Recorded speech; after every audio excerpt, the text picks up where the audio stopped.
하나님의 말씀 히브리서 11장 4절에서 6절입니다. 히브리서 11장 4절에서 6절까지 하나님의 말씀입니다. 말씀을 다 같이 함께 받들어 있습니다. 믿음으로 아벨은 가인보다 더 나은 제사를 하나님께 드림으로 의로운 자라 하시는 증거를 얻었으니 하나님이 그 예물에 대하여 증언하심이라. 그가 죽었으나 그 믿음으로써 지금도 말하느니라. 믿음으로 에녹은 죽음을 보지 않고 옮겨졌으니 하나님이 그를 옮기심으로 다시 보이지 아니하였느니라. 그는 옮겨지기 전에 하나님을 기쁘시게 하는 자라 하는 증거를 받았느니라. 믿음이 없이는 하나님을 기쁘시게 하지 못하나니 하나님께 나아가는 자는 반드시 그가 계신 것과 또한 그가 자기를 찾는 자들에게 상 주시는 이심을 믿어야 할지니라. 아멘. 여러분들 주님의 이름으로 축복합니다. 네, 주 안에서 사랑합니다. 우리 믿음에 대해서 같이 11장 말씀을 나눴습니다. 믿음은 바라는 것들의 실상이요 보이지 않는 것들의 증거다. 바라지만 실상이고 보이지 않지만 증거다. 이게 믿음이다. 이 말씀을 같이 나눴죠. 3절 말씀 보면 믿음으로 모든 세계가 하나님의 말씀으로 지어진 줄 우리가 아나니. 보이지 않아요? 확실히 우리가 공부해서 연구해서 알 수 있는 건 아닙니다. 그러나 우리는 확신이 있습니다. 분명히 압니다. 믿음으로 천지를 하나님께서 창조하셨다는 사실을 명확하게 압니다. 분명히 압니다. 이것이 우리의 고백입니다. 근데 믿음이라는 것이 지난 시간에도 이야기했지만 약간은 추상적이고 좀 막연한 경우가 있습니다. 근데 오늘 본문의 말씀은 이제 믿음으로 살았던 사람들의 이야기를 합니다. 예를 들어서 하는 거예요. 이렇게 믿음으로 살았던 사람들의 이야기를 통해서 믿음이 단순히 추상적인 이야기가 아니라 이 사람을 통해서 의인화되어지는 걸 보여주는 거예요. 믿음이 그렇게 추상적인 게 아니야. 믿음으로 살았던 사람들의 아름다운 이야기가 있어. 이것을 보여주는 거예요. 그래서 믿음은 막연한 것이 아니라 마치 그 믿음이 사람이 되어져서 움직이는 듯한 의인화되어진 듯한 그런 모습들을 오늘 성경 말씀은 우리에게 이야기합니다. 그래서 믿음은 먼 이야기가 아니라 이 믿음의 조상들을 통해서 우리가 배워서 지금 여기에 지금이라는 시간과 여기라는 공간 가운데 믿음으로 살아갈 우리에게 주시는 숙제입니다. 과제입니다. 우리가 날마다 믿음으로 승리해야 됩니다. 오늘 본문의 말씀은 두 사람의 이야기가 나옵니다. 먼저 아벨의 이야기가 나오지요. 우리가 아벨은 어떤 사람인지 잘 알아요. 히브리서 11장 4절 말씀을 보세요. 믿음으로 아벨은 가인보다 더 나은 제사를 하나님께 드림으로 의로운 자라 하시는 증거를 얻었으니 하나님이 그 예물에 대하여 증언하심이라. 그가 죽었으나 그 믿음으로써 지금도 말하느니라. 이렇게 말합니다. 믿음으로 아벨은 이렇게 시작하죠. 가인보다 더 나은 제사를 하나님께 드림으로 의로운 자라 하시는 증거를 얻었다고 말합니다. 그러니까 믿음으로 의롭게 되어진 것을 말해요. 그런데 믿음으로 의롭게 되어지는데 그 믿음이 드러나는 과정과 통로가 뭐냐? 더 나은 제사다라고 이야기합니다. 그러니까 아벨은 믿음의 사람이어서 믿음으로 의롭게 되어졌습니다. 근데 그 믿음이 드러나는 것은 그 가인과의 제사에 비교할 때, 가인과 제사와 비교할 때 더 나은 제사, 더 나은 제사라는 게 단순히 비교해서 더 탁월한 제사, 온전한 제사 그런 의미가 아니라 비교급으로 말하는 것이 아니라 하나님 보시기에 합당한 제사, 그 믿음이 온전하게 드러나는 제사다라고 말씀하고 있는 거예요. 그렇다면 어떤 제사가 아벨의 어떤 제사가 가인의 제사보다 더 나은 제사가 되어졌고 그 더 나은 제사는 이 아벨의 믿음을 드러나는 통로가 되어졌을까요?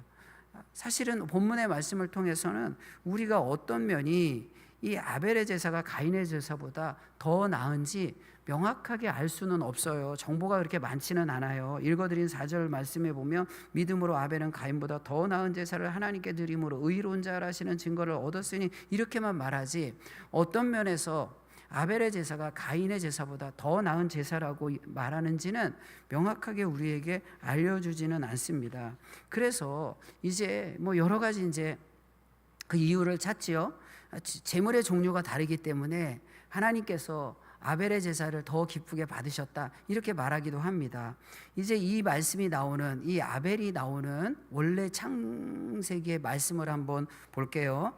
창세기 4장 3절과 4절 5절 말씀입니다. 세월이 지난 후에 가인은 땅의 소산으로 제물을 삼아 여호와께 드렸고 아벨은 자기도 양의 첫 새끼와 그 기름으로 드렸더니 여호와께서 아벨과 그의 제물을 받으셨으나 가인과 그의 제물은 받지 아니하신지라 가인이 몹시 분하여 안색이 변하니.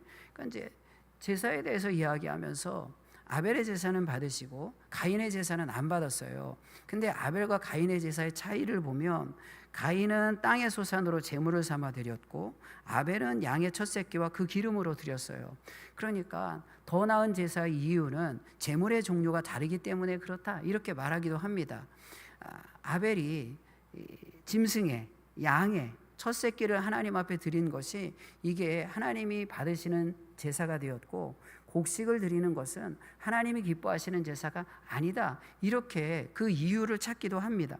그러나 읽어드린 창세기 4장 3절 4절 말씀을 보면 이제 성경 말씀에 땅의 소산으로 제물을 드린 가인의 제사나 양의 첫 새끼를 제사로 드린 이 아벨의 제물이나 하나님께서 사실은 그 제물에 대해서는 말씀하지 않으시거든요. 이 제물과 제사를 설명하는 단어를 보면 3절과 4절 말씀이 사실은 같아요. 제사라고 나오는 단어가 민하라는 말인데 이 민하라는 것은 율법이 주어진 이후, 그래서 제사의 법이 율법으로 제정된 이후에는 주로 소제를 의미하는 거예요. 소제를 의미하는 것은 무엇을 말하죠? 곡식을 드리는 제사를 말하는 거예요. 그러니까 오늘 본문의 말씀에 이제 이 가인의 제사나 아벨의 제사나 다 민하라는 단어를 사용하거든요. 율법 제정 이전이니까 이 민하라는 단어를 곡식을 드릴 때에도 사용하고 짐승을 드릴 때, 가축을 드릴 때도 사용함으로 말미암아 이 제사가 하나님 보시기에 그 제물 자체가 크게 문제가 되지 않았다라는 것을 우리에게 이야기합니다.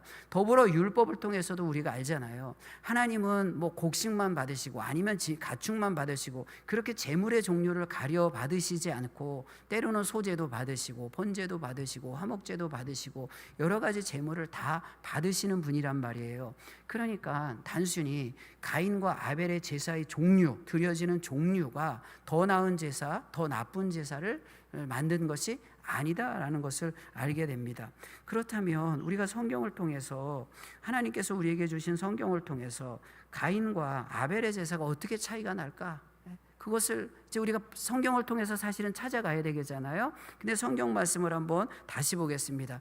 그 차이가 그렇게 많이 드러나는 것 같지 않지만 그러나 명확한 차이를 우리에게 알리고 있습니다. 창세기 4장 3절과 4절 말씀을 보세요.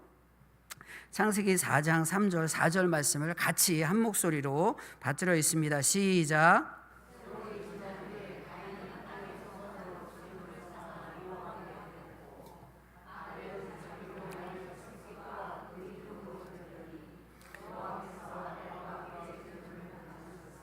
예, 3절은 가인의 제사고 4절은 아벨의 제사입니다. 근데 말씀에 보면 땅의 소산으로 제물을 삼고 양의 첫 새끼로 양의 첫 새끼와 그 기름으로 드렸다. 이것보다 더 중요한 차이가 3절과 4절 말씀에 나와요. 아주 명확한 차이가 3절과 4절 말씀에 나와요. 이 3절과 4절 말씀에 아주 이거보다 더 중요한 차이가 무엇일까요? 다시 한번 3절 말씀을 제가 읽습니다.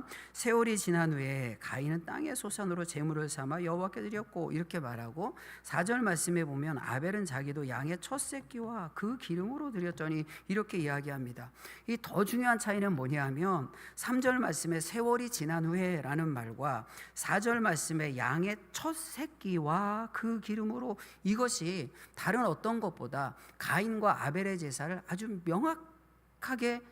명확한 차이를 보여주는 설명이에요. 그러면 이것이 왜 두 사람의 제사에 그런 명확한 차이를 보여주는 설명이 될까요? 3절 말씀에 사실 이거 제가 제가 창세기를 굉장히 몇 년 동안 강해 설교를 했어요. 그래서 아마 2019년도에 이 4장 설교를 하면서, 이 본문의 말씀 4장 설교를 하면서 그때도 분명히 말씀을 드렸던 내용일 거예요. 분명히 말씀을 드렸던 것으로 제가 기억을 하는데, 다시 한번 기억을 해보세요. 4장 3절 말씀에 보면 세월이 지난 후에, 근데 세월이 지난 후에 이 말의 의미가 무엇일까요?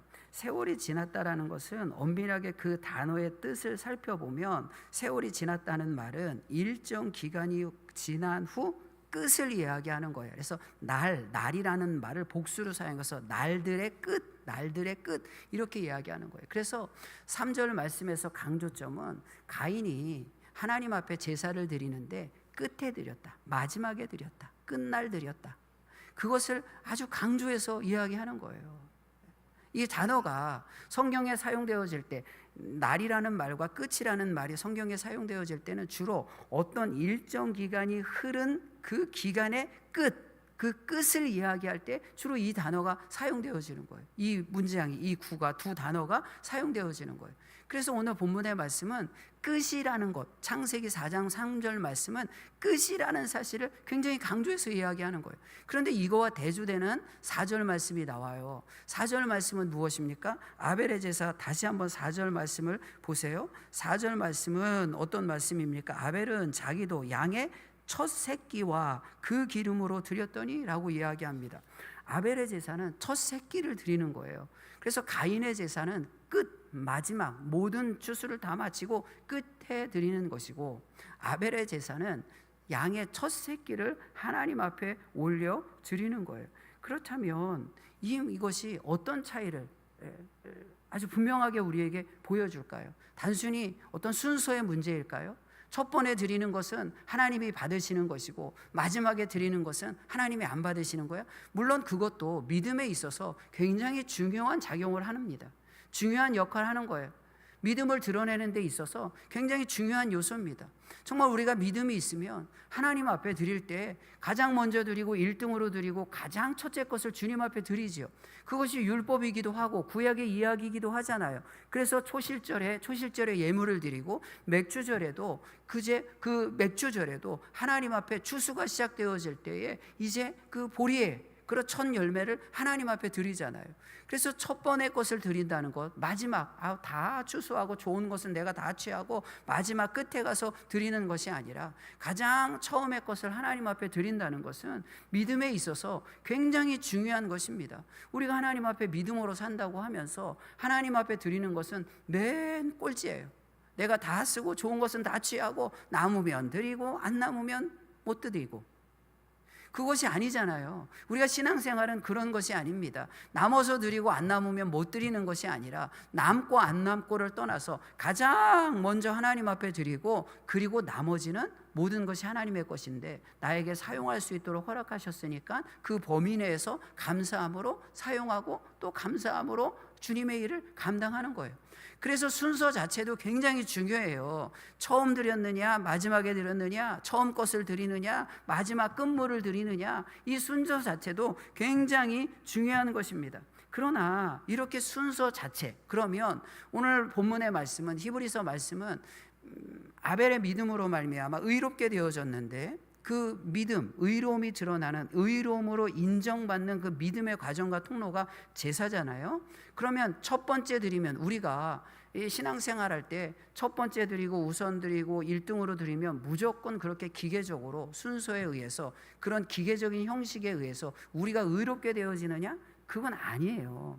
그러니까 오늘 본문의 말씀에 세월이 지난 후에와 그리고 첫 새끼를 드렸다는 사실은 또 다른 의미에서 더 중요한 것을 우리에게 이야기합니다.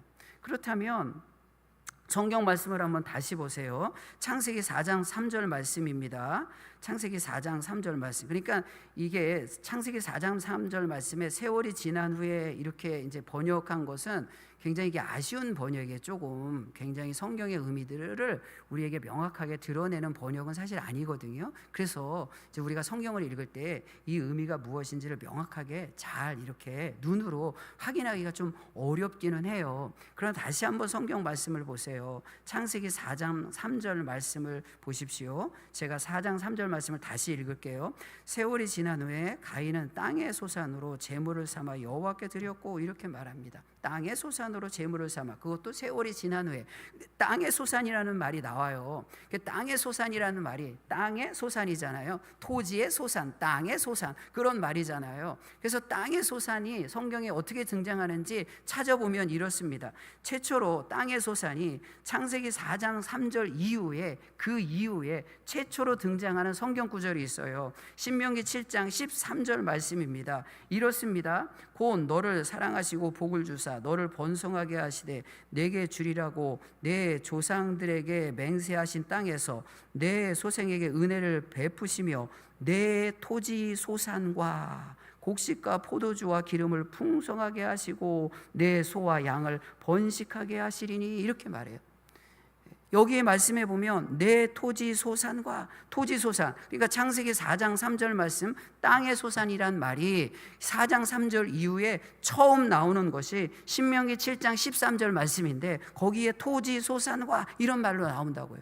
신명기 7장 13절에 토지 소산이란 말은 어떤 의미로 신명기 7장 13절 말씀에 사용되어지냐면, 가나안 땅에 정착해서 그 토지가 내는 토지의 소산 모든 것은 하나님의 축복이다, 하나님이 주신 것이다, 그것을 설명하기 위해서 신명기 7장 13절 말씀에서 토지 소산, 그러니까 창세기 4장 3절 말씀에 나오는 토지 소산이라는 단어를 사용하는 거예요. 그래서 가나안 땅은 축복의 땅인데, 가나안 땅이 축복의 땅인 이유는 토지에서 소산이 나는데 그거 다 하나님이 주시는 거야. 너희들의 노동의 대가와 수고의 대가가 아니라 하나님이 주시는 것입니다 라는 것을 말씀하는 거예요. 그리고 나서 토지 소산이라는 말이 그 이후에 다시 한번 나와요. 중간에 안 나와. 중간에 나오지 않다가 다시 한번 나오는데, 그 말씀이 이제 신명기 7장 13절 이후의 말씀에 처음으로 나오는 것이 어디냐 하면 신명기 26장 2절 말씀이에요. 신명기 26장 2절 말씀을 제가 읽을게요. 내 하나님 여호와께서 내게 주신 땅에서 그 토지의 모든 소산에 만물을 거둔 후에 그것을 가져다가 광주리에 담고 내 하나님 여호와께서 그의 이름을 두시려고 택하신 곳으로 그것을 가지고 가서, 이렇게 말합니다. 근데 신명기 26장 말씀은 어떤 내용의 말씀이냐면, 첫 열매를 하나님 앞에 드려라, 11조를 하나님 앞에 드려라, 이것을 설명하는 내용이 신명기 26장의 내용이에요.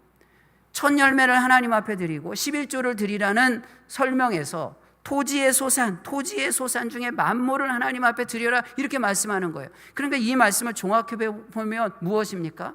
토지의 소산은 다 하나님의 축복으로 주어지는 것인데, 하나님의 축복이다라는 것을 믿음으로 고백할 때에 첫 열매를 하나님 앞에 드리는 거예요. 이게 율법이에요. 하나님의 법칙이에요. 하나님이 제정하신 거예요. 그런데 이 말씀에 비교하면 아직 율법은 제정되어져 있지는 않지만 가인은 어떻게 해요?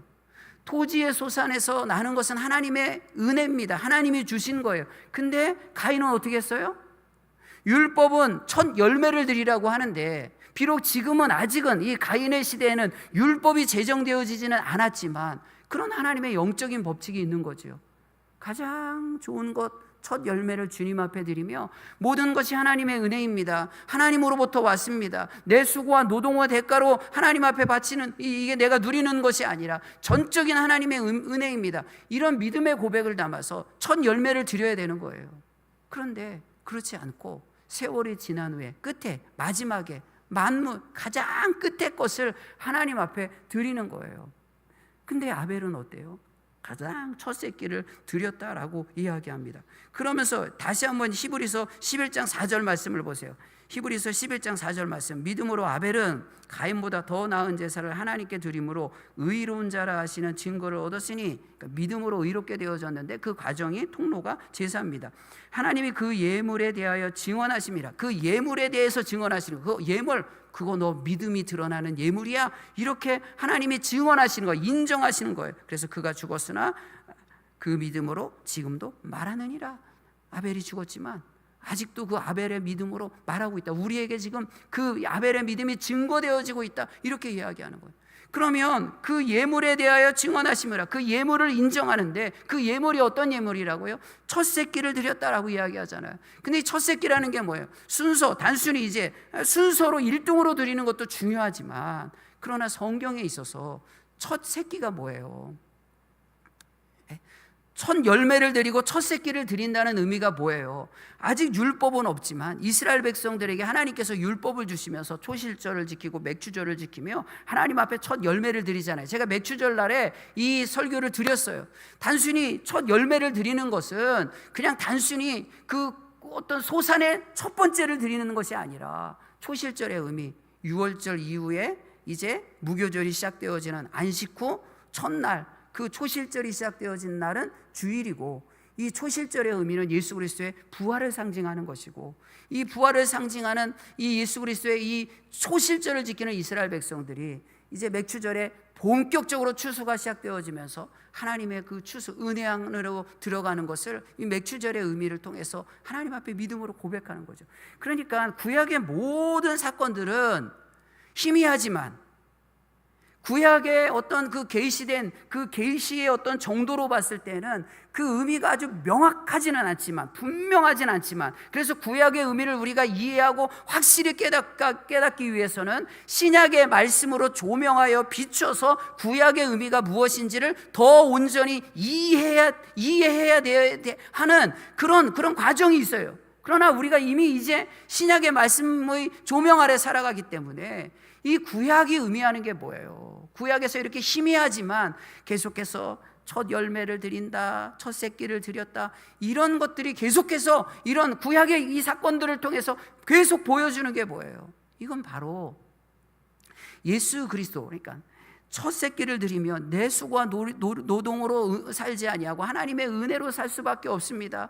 이 첫 새끼를 드리면서 나는 죄인입니다. 그러나 하나님의 전적인 은혜가 아니면, 이 첫 제물을 드리면서 하나님의 전적인 은혜가 아니면, 대속의 은혜가 아니면, 용서의 은혜가 아니면, 이 제물이 죽음을 통해서 내가 죽어지는 그런 하나님의 놀라운 은혜가 아니면 내가 구원을 받을 수 없습니다. 나는 소망이 없는 존재입니다. 나는 정말 아무런 가능성이 없는 존재입니다라는 믿음의 고백이 아벨의 제사 가운데 담겨져 있는 거예요.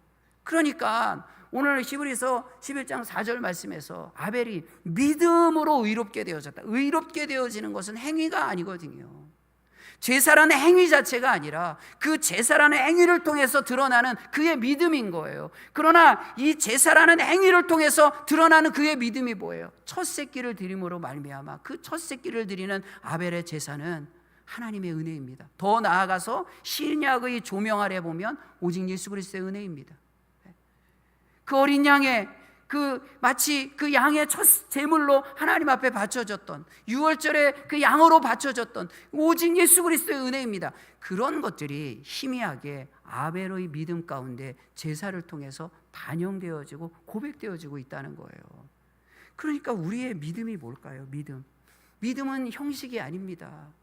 형식으로 봐서는 사실 크게 가인의 제사도 민하라고 해서 그 제사 자체는 그냥 크게 문제가 되지는 않아요. 그러나 가인의 제사 가운데 빠져 있는 것이 있어요. 형식은 있는데, 단순히 순서가 문제가 아니라 형식은 있는데 그 안에 믿음의 고백이 없는 거예요. 하나님 앞에 그 제물을 드리면서 내 의지로 살 수 없습니다. 내 힘으로 살 수 없습니다. 내 노동의 대가로 살 수 없습니다. 내 힘으로는 절대 살 수 없습니다. 오직 하나님의 은혜만이 나를 살게 하고, 하나님의 은혜만이 주님과 교제하며 주님과 만나게 합니다. 그런 믿음의 고백이 이 가인의 제사 가운데는 없었던 거예요. 그러나 아벨의 제사 가운데는 그런 믿음의 고백이 있는 거예요. 비록 희미하지만, 아직은 완벽하게 드러난 온전한 계시가 아니지만, 그러나 이미 그 첫 번의 제사를 통해서 아벨은 내 힘으로 안 돼요. 은혜로 구원받습니다. 이 제물이 하나님 앞에 드려질 때에 정말 전적인 하나님의 은혜입니다. 예수 그리스도를 예표하는 그런 희미한 제사를 주님 앞에 드리며, 그 제사 가운데 아벨의 간절한 믿음, 오직 은혜를 구하고 오직 하나님의 은혜만을 소망하는 간절한 믿음이 그 제사 가운데 담겨져 있었던 거예요. 그래서 그 믿음이 그를 의롭게 한 것이고, 믿음으로 그가 인정받은 것이고, 그 예물에 대해서 하나님이 증언하시는 것입니다. 우리의 예배는 어떻습니까? 우리의 믿음은 어떻습니까? 우리의 믿음, 우리가 착각하면 안 돼요. 나의 열심이 나의 믿음이라고 착각하면 안 돼요. 열심은 다 무너지게 돼 있어요. 무엇인가 나로부터 출발하는 나의 열심? 그래요. 어느 정도 그런 상황과 조건이 되어지면 그 열심히 빛을 발합니다. 빛을 발합니다. 그러나 인간의 열심은 상황이 바뀌고 조건이 바뀌고 사람이 기분 나쁘게 하고 사람이 알아주지 않고 괜히 힘들게 하고 어렵게 하고 하면 열심은 그냥 바닥을 다 드러내는 거예요. 그런 열심은 다 무너지게 돼 있는 거예요. 무너지게 돼 있는 거예요. 요 목사가 열심히 특심해서 목사의 사명을 감당할까요? 그런 거 사실은 믿음 아닙니다. 그거 자랑할 것도 아니고요. 자랑할 만한 것도 아닙니다. 그런 열심을 드러낼 것도 없고요. 제가 이렇게 열심히 일합니다. 그게 대단한 것도 아닙니다. 믿음의 핵심은 뭐예요? 믿음의 핵심은 예수 그리스도인 거예요. 내 믿음에 예수 그리스도가 있는가? 정말 첫 새끼를 바치는 그런 믿음의 고백을 통해서 내 믿음의 중심에 예수 그리스도가 계신가? 그래서 예수 그리스도 때문에, 예수님 때문에 내 안에 예수님이 사시고 나는 예수로 살고 오직 예수님을 바라보면서 예수 그리스도 안에서 우리의 예배가 드려지는 것이고 우리의 헌신과 봉사가 주님 앞에 마치 그 아벨이 첫 새끼를 드리듯 예수 그리스도를 통해서 하나님 앞에 우리가 믿음으로 나아가는 거예요. 그런 믿음이 없으면 우리의 믿음은 다 100% 무너지게 돼 있습니다. 다 깨지게 돼 있습니다. 내 열심 아무것도 아니에요. 그래서 우리가 끝까지 신앙에 있어서 예수 그리스도를 붙잡아야 돼요. 이 십자가에 나를 위해서 십자가에 돌아가신 예수 그리스도를 붙잡고 늘 그 십자가 앞에서 내 삶을 드리는 그 아벨이 첫 새끼를 드리는 믿음의 고백을 하듯 우리도 그 예수 그리스도의 십자가 앞에서 내가 제물입니다. 나의 삶을 거룩한 산제물로 드립니다. 내 몸을 드립니다. 내가 죽어집니다. 이런 믿음의 고백으로 주님 앞에 나가야 이런 믿음의 중심에 그 예수 그리스도의 십자가를 붙잡고 내가 죽는 그 첫 새끼, 첫 양을 통해서 내가 죽는 믿음의 고백으로 나가야 이것이 하나님이 기뻐 받으시는 믿음이 되어지는 것이고 이것이 흔들리지 않는 믿음으로 주님 앞에 증거되어지는 것입니다.